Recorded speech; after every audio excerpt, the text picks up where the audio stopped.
And we're gonna share with you a very old metaphor that comes from ancient Tibet, before the theocracy came in and all modern stuff. No, way before 2,000 years ago, let's say, yeah? And that metaphor tells us, funny enough, why we're in this field and why are we studying the mind.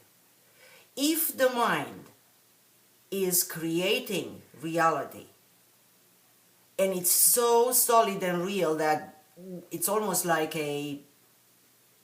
something that it could not be to our sentence, then mind is the only thing worth studying. Here is a lovely metaphor that we'd like to share with you. And it says that a young man by the name of Pima was in search for the secret knowledge of the universe. You know, like every young man who starts off his days as a seeker. So he inquired about places where he could go and study, and eventually he decided to go to a monastery up in Tibet to study with a personal guru. Now, the guru-student relationship in those days, even probably today, is a bit different from just taking a training. The student swears obedience to the guru and swears that he'll respect and obey everything the guru says and demands. So he is going in the system and he's going to do exactly what the guru says. At that time, it wasn't like, you pay a certain amount, you go to a training, then you put the notebooks on the shelf and you're done. Yeah? And you say, what a nice experience I had, it's all great, but life goes on exactly the way it before. No. Then Pima was prepared indeed. When you went to work with the guru and you become the apprentice, you don't comment, you don't ask questions, you just do everything that guru tells you. So, but where to find the guru? Where to find a guru? There's a belief in the Western culture, when the student is ready, the teacher appears. That same belief is shared in the East. So that's the same belief. So Pima heard about a famous guru Very in famous the guru. Himalaya mountains, up in the mountains. The most respected guru, living very, very isolated, about a day's walk away from any other community. In the middle of nowhere, higher up in the mountains, in a very, very inaccessible little hut. But guess what? When Pima got there, the guru said, nope, I'm not going to take you on as a student.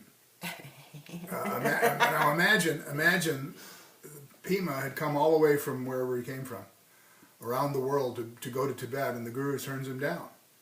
Imagine you want to go learn with the best and you get rejected right off the bat.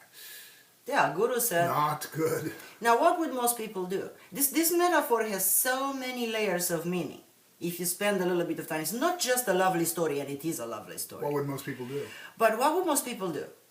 What would be the normal tendency of most people? 90+% of people will do, how dare he do this to me? Doesn't he know who I am? I just came from, I traveled for such a long way. But gurus are sometimes hard to get. They play hard to get, they like to do that. And this guru, the guru's guru, he was the hardest of all. The question is, from the very beginning, see, guru doesn't just play hard to get. Through his actions, he was getting an answer to a very important question. How much commitment a person has into pursuing a true spiritual path. So Pima pushed and pushed and pushed, and after about a week, he got the guru to admit that he'd accept him as a student. After a week of, generally a short period of time. He camped in front of guru's house. He virtually camped and sat there day and night, day and night, day and night, day and night. And guru just said, are you still here? What are you? And after about a week, finally, guru said, okay, I'll take you as my apprentice. That's okay. The study began in a very unexpected way. Right. The guru expected the student, explained to the student, the most valuable lessons are not learned from the mortals of the earth, but from the gods, who advised Pima to study and become familiar with a mythical creature called the what is that called? Yidam. Yidam, right. The Idam. Now, Guru didn't expect to be sent to a library, right? Pima. Pima. Yeah. Sorry. Pima didn't expect Guru to send him to a library. But this is exactly what Guru has done. Guru said, go to the library and look up the Yidam. Just go and spend several months studying everything you can find in all old literature about this creature. So you learn the many talks and the many stories about this creature called the Idam. A bit disappointed, Pima spent several months Yeah. studying different texts and using the many representations of the Idam. And he found, to be honest, he found the program to be really boring. Well, Really boring. Here's a book about the Idam with diagrams of this mythical. And there was no sensational Creature. magic going on and no out of ordinary rituals and, in fact, nothing he expected. So what he found out when he looked in the books, was he found that the Yidam was described as a fearful, almost demonic-looking creature with a fearsome reputation. Oh. So, Scary. but in the books was written also to try to get in touch with the Idam was looked at as being extremely dangerous. So many texts in the books warned the students against it. Even so, after many months of intense study, when Pima returned to the hut of the Guru, this was exactly what the Guru instructed him to do. Oh no. And he said to Pima to construct a protective circle so the spirit form, hopefully, should appear in the triangle outside the circle and Pima would be in the circle. Yeah, you heard about the magic circle You've heard about and all magic of circle, that, yeah. Now, the learning on how to construct a circle, even if simple to describe, can take up to several months to master. So Pima was in for a lot of work just to construct the circle. Yeah, actually we made a lot of notes here. We have our notes, so we make sure that we tell you this story correctly. But don't attempt to do at-home magic about this because it doesn't work this way. just as a little warning, okay? So finally Guru was satisfied with Pima's work. And he instructed him to go find a cave now.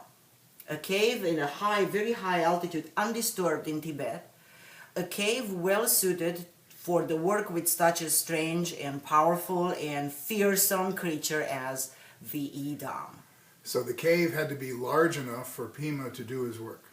To draw the circle. To draw the circle, enough room for him to watch comfortably. Not easily accessible, so there wouldn't be any passers-by that would disturb him. And also the cave had to have extra high ceilings and a general ambience suited for a deity. I mean, the Idam was a deity. Fearsome, but was a deity. So he found eventually the right cavern.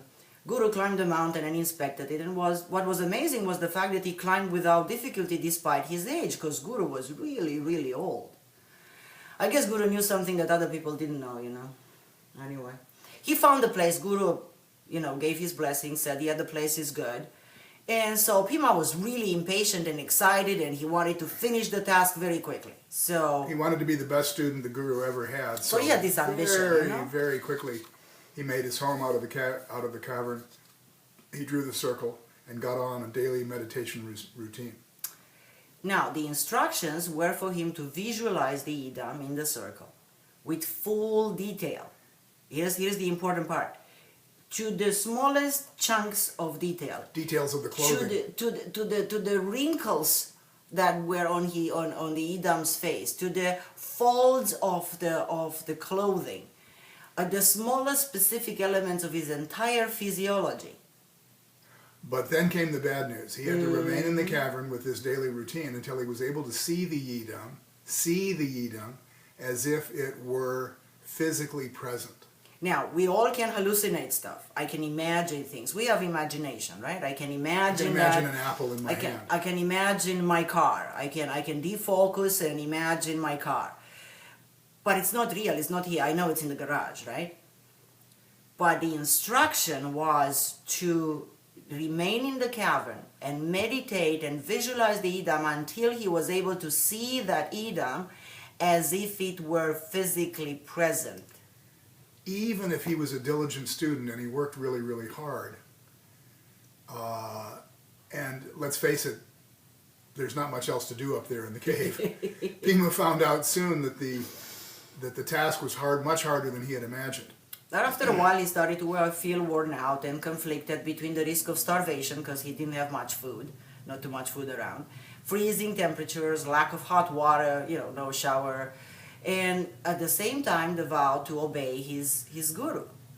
And all the details of his task, which seemed to be simple on the surface. It took him several months in the freezing cavern, but one day, for a very brief moment, Pima thought he saw the gigantic figure of the Yidam shine unsteadily inside the circle. Not believing his eyes, he continued with the program, and days later it happened again. The creature was there for more than an instant each time. Right. But in the coming week it happened more and more often. Now, that encouraged Pima. He redoubled his efforts, and the Yidam stayed there for several seconds. A minute. Then first half a minute, then maybe a minute, then maybe... a minute and a half. Yeah. And at first it was hazy, like smoke, but gradually more and more details became apparent. And as they did, Pima became frightened, because indeed, the Yidam was a terrifying looking creature. But frightened or not, he continued his visualization, because he knew that even if he didn't trust himself, he absolutely trusted his teacher. So he trusted that the circle would continue to contain anything that manifested. So the day arrived finally when Yidam squatted in the cave within that circle, staring at Pima with glowing eyes, as real as the mountain outside. And Pima decided that his task has been fulfilled and went down the mountain to tell his guru. He said, "Guru, guru, guru." As you imagine every good teacher, when a student achieves great results, the guru was delighted. He told Pima that the very, very few students, and he was one of them, have reached that stage of calling the Yidam to visible appearance. But the task was far from being finished. Being able to see the Yidam was a great thing, but a teaching deity was useless if you could not hear what it had to say, right? So consequently, Pima was instructed to return to the cave, to continue with the visualizations, but also to concentrate on the task of hearing the Yidam's voice this time. He could spare no effort until the Yidam spoke to him, and they could have conversations. Now, this proved to be even more difficult than calling a deity to visible appearance. After weeks, folks, of hard work, Pima found that he could imagine quite vividly. He could imagine that the Yidam had said things inside his head, apparently of his own accord, but Guru anticipated it and warned him that it was not enough. The voice of the Yidam had to be heard objectively, just as his form was now seen objectively. 2 months went by before it happened. Pima woke up one morning exhausted to find the Yidam already present in the circle, and the creature quite distinctly spoke his name.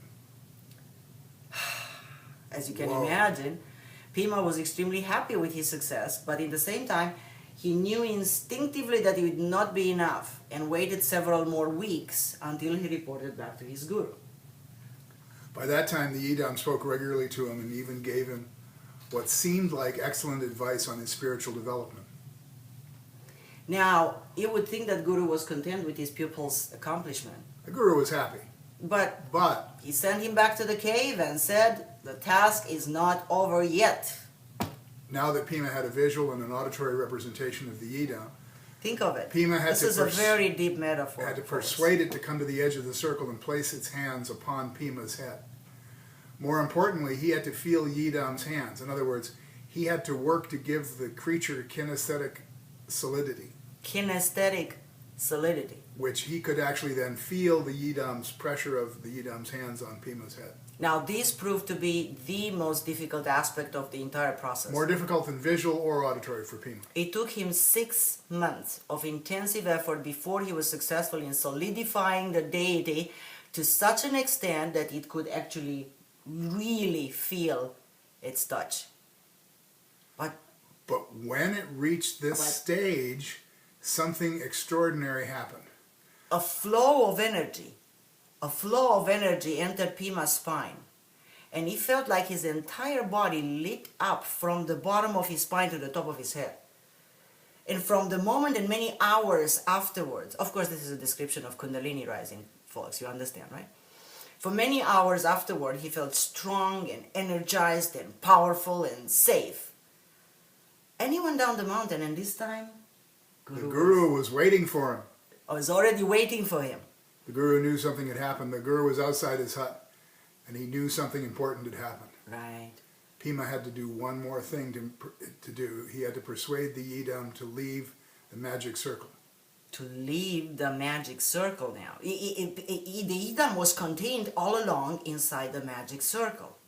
But when that would happen, and if everything went well, it would take its place behind Pima's left shoulder and walk with him all days of his life. So Pima climbed back to the cave to complete the amazing operation. And the Yidam appeared on his mental command, solid, vocal, powerful, also frightening and quite dreadful in his appearance. It was now familiar to Pima, and Pima was no longer afraid of it. His guru made it clear the fact that the deity had accepted to manifest to the degree that it had was an indication of support and kindness, and therefore should do him no harm. Right. This was the reason why he could safely require the Yidam to leave the circle. At least this time something went easily, or at least comparatively easy. Although the creature was reluctant at first, it took Pima only 3 days to persuade it to step out of the circle. And exactly as the Guru predicted, it took up a position behind Pima's left shoulder and walked with him. So Pima went back down the mountain with the giant figure of the Yidam lumbering slowly after him. And this time the Guru said, "You are released from your vows to me. Go on your way. You have now a teacher far more powerful than I could ever be."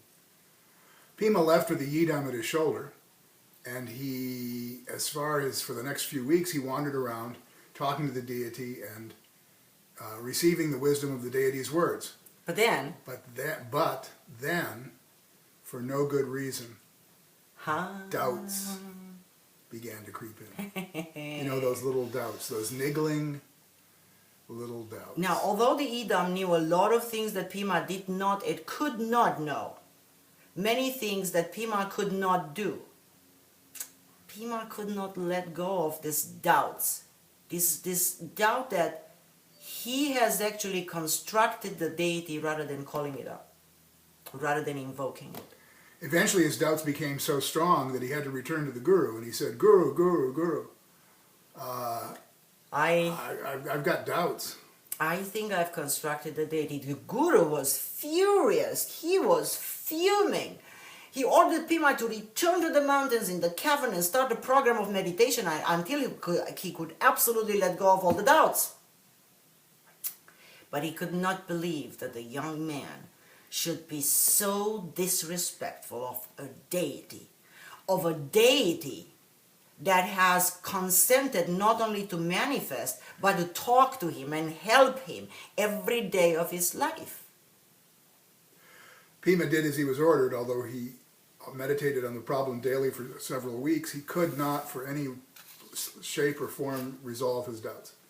He couldn't get rid of it. I guess he didn't have timeline therapy. I was going to say, no timeline therapy. Because, doubts are just limited decisions. Right. But eventually Pima decided that the only course was to apologize, admit that his guru, that he was a failure, and he failed totally. He knelt before his teacher to confess that he could not get rid of the feeling that the Yidam was not real. But can you not see it, the Guru said. Yes, Master. Can you not hear it? Yes, Master. Do you not feel its hands on your head? Yes, Master. And sense the power of his blessing? Yes, Master. Is he not as solid and real, as present as the mountain outside? Yes, Master. And I'm convinced that it is no more than the creation of my own mind. And Guru smiled unexpectedly. And he said, Pima, You've learned your lesson well. And instantly, Pima knew what the master was trying to teach him all along. That even, listen carefully folks, even the most powerful deities are no more than the creation of your mind. But in the moment that Pima understood this, and he realized this, he was struck by another realization. That the world around him, the world he had always believed was so real, was no more than a waking dream, and it projected outward exactly as he had done with the Yidam. So we'll finish this conversation asking you this question. What is your world look like? And what are you willing to do to change it? We'll see you next time. See you next time. Until then, be well.